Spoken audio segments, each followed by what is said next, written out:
I know I just got back from the gym, but I have one question that I've just been dying to ask you. Will you pair with me? Pairing because we got a ring for the Tesla. Now I know what you might be thinking. I already have my phone key. Why do I want this? And I hear you. It's so nice to be able to just have your phone in your pocket, be able to walk up to the car and open it just like that. But what happens when your phone is out of battery? You can't carry it, like if you're going to the beach or you just don't want to carry it. Or if you're relatable to me, you kind of just forget it everywhere. And I hear you saying, I have my Tesla key card already. I don't need another key method. I hear you, but this is relatively big to a ring. On top of that, you have to carry this in a wallet everywhere, and it's pretty flexible, so you can easily sit on it or break it and drop it. Look at how thin it is. It's big, but it's thin. It's big, but thin. And it's something that you have to put in your pocket if you're not carrying your wallet, or makes you carry your wallet. So this is another issue I had. So what if there was something smaller, a little bit easier to carry around, and was always on you to carry around? It's a ring, guys. You don't even have to wear this on your fingers if you don't like. I personally don't care for things on my fingers. I got this necklace where it can just reside on here. The necklace is super light. I've been wearing it for days and I barely notice it. Some other benefits with the ring that your phone and the key card don't have. First off, look how small it is. That is a big difference compared to the key card. And if we compare it to your phone, this guy is waterproof, dust proof, and you can always have it on you. If you want to be normal, you can wear it on any of your fingers. They have different sizes. They also have different colors. I'll have them all on screen so you can pick which is your favorite. The different sizes are super easy. They have a size chart and it helps you measure your finger so you know which one you're getting. This is me measuring it out with a caliper so you can see exactly the size of this one that I got. It's perfect. So if you want to wear it on your finger, go ahead. But I'll put mine on a necklace for now and I'll have that in the description below if you want to do the necklace method too. Still feels extremely lightweight. The necklace is super light and so is the ring. Nice, boys. Not very noticeable, especially if you get the black one. You can either leave it outside your shirt or tuck it in. Either way, it's super lightweight. Doesn't really matter. I barely notice it. Side note, I love this necklace. It's waterproof. It's like a leathery wax texture and it's super easy to pull off.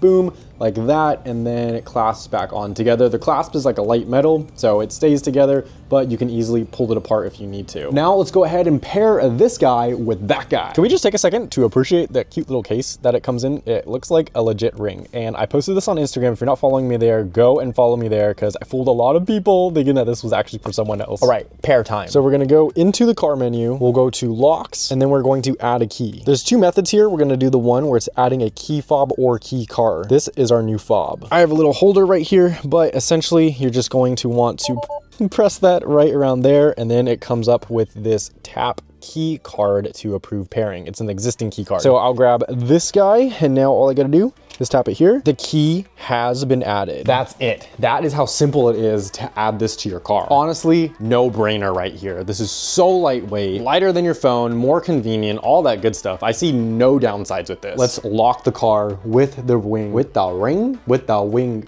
oh my gosh. We're gonna lock the car with the ring right now. And when we want to unlock it to get in, just tap it right here. Open! Is this not the coolest thing ever? I think this is really dope. It's a great backup key, like I said, in case your phone ever dies or you just leave it somewhere. I'm always leaving my phone in the house, forgetting where it is. When I'm home, I'm like not on my phone, so I'll put it upstairs and completely forget about it. Sometimes I park the car outside, so I keep it locked. Instead of going to get my phone, well, I have my necklace on me that can unlock it anytime. This can unlock the car and obviously drive with it because it's just another key fob. If you go with the necklace option, you don't have to take it off your neck to unlock the car. I know it's a little bit dark over here, but bear with me. We'll get lights in here a little bit later, I promise. Actually, get subscribed for that because we have this rail right here, which we are totally putting some LED lights on for. Tap it to the B pillar. Locked. Instantly. That's it. So let me know what you think of it in the comments below. Let me know if you're going to use the necklace technique, your finger technique, or if you have a different technique. I just want to know, because I think this is super cool. I think it's a great backup because I'm always just gonna have this on my neck. Like I said, it's super lightweight, so you barely notice it. You don't always have to carry your phone in your pocket. Like if you're going on a run, that's perfect. Just leave your phone in the car. If you like to listen to music, you can carry your phone. But if you don't want to carry your phone, boom, solution right here. You can leave everything in the car, which is perfect if you're going to the beach, for example. Remember, this guy is waterproof, and that means you can leave your phone, everything in the Tesla, but still be able to get into the Tesla.